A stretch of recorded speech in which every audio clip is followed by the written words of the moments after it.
Mugnano, un viaggio nella storia di Santa Filomena.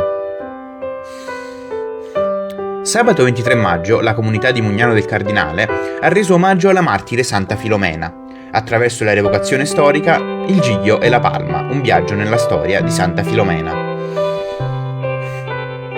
Con 10 quadri e oltre 100 figuranti sono stati ripresi la vita e le gesta della santa, dal martirio sotto Diocleziano all'arrivo delle reliquie a Mugnano.